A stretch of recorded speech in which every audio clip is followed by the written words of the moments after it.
Well, I'm Dane, and this is Dane Explains. Pentecost is only a few days away, at least if you're watching this on the day the video goes up.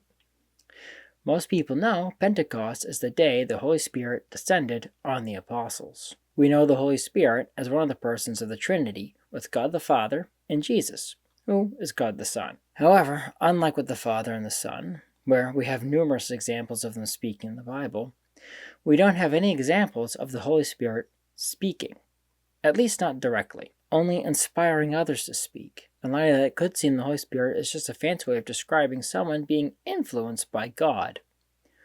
So, how do we know that the Holy Spirit is actually a person?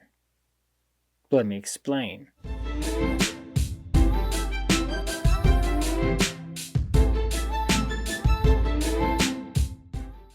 If you just skim through the Bible, the Holy Spirit would come across as maybe God influenced people's minds to do His will, or follow His will.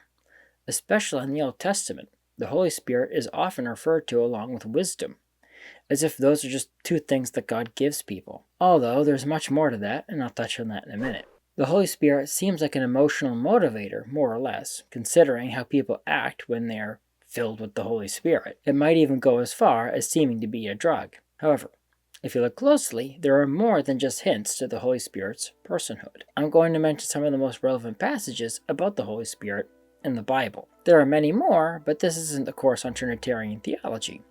So please don't leave questions asking why I skipped this or that reference. Okay, when talking about divine revelation between the Old and New Testaments, the Catholic Church says, what's hidden in the Old is revealed in the New. In the Old Testament, like Jesus, the Holy Spirit is alluded to but not directly pointed out as a person in the Trinity, like in Psalm 51:11, Wisdom 9:17, and Isaiah 63:11. Although it can be deduced if you look carefully. Looking at Wisdom 9:17 that I already pointed out, it says, "Who has learned your counsel, unless you have given him wisdom and sent your Holy Spirit from on high?" There are two important things to notice. One, God gives wisdom, but the Holy Spirit is being sent, not given. This seems to indicate that the Holy Spirit has some self-direction or will. Also notice, who owns the Spirit? God does. It's His Spirit. Also, by being sent instead of given, possession of the Holy Spirit is not taken from God by the person receiving it. This is backed up by 1 Samuel 10:10, where it says, "The Spirit of God possessed him, and he fell into a prophetic frenzy." So, it's God's Spirit doing the possessing, and not the other way around. It would be easy to spend hours talking about theology of the Holy Spirit in the Old Testament, but this is a short video, so let's move along to the New Testament. The earliest place we see mention of the Holy Spirit in the New Testament that is at least relevant to this discussion is the Annunciation, where the angel Gabriel tells Mary that she will conceive by the Holy Spirit. Going by the old saying that it takes two to tango, it would seem that the Holy Spirit is very much a person. The next time we see the Holy Spirit, which is the first time we actually see it, is the baptism of Jesus in the Jordan, where the Holy Spirit is described like a dove, which, of course, is why it's actually depicted that way in many artworks. This is also the only place where we see the entire Trinity as separate distinct beings, or should I say, perceive, because no one on earth sees the Father, since of course we see Jesus' incarnated body.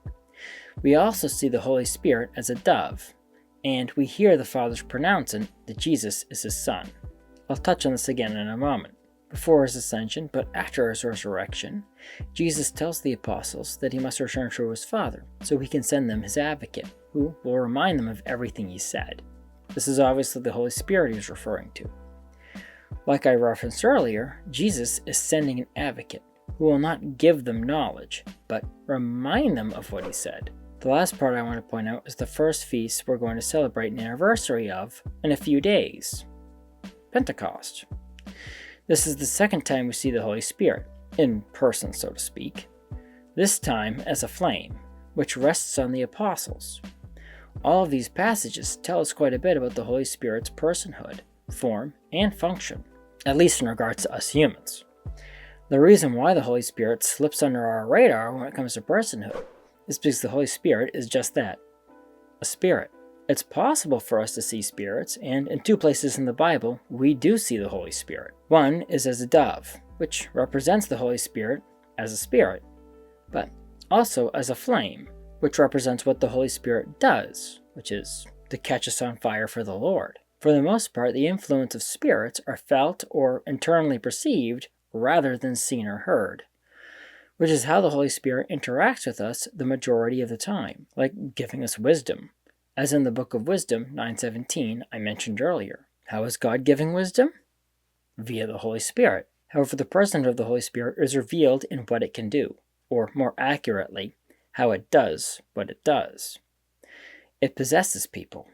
Yep, kind of like demon possession, but in a good way. Possession takes assent of the will, by the Holy Spirit or by demons. This is why Pentecost is so important. Us Catholics even acknowledge it's a sacrament known as confirmation. When you receive that sacrament, you're assenting to the possession of the Holy Spirit, in the same way the apostles did at Pentecost. Thank you for watching. If you like this video, please press the like button. Subscribe to my channel and ding the bell to get notified when I post new videos. Also, please support me on Patreon, link in the description. The more people support me, the more time I can dedicate to making videos like this one. So, until next time, have a great week.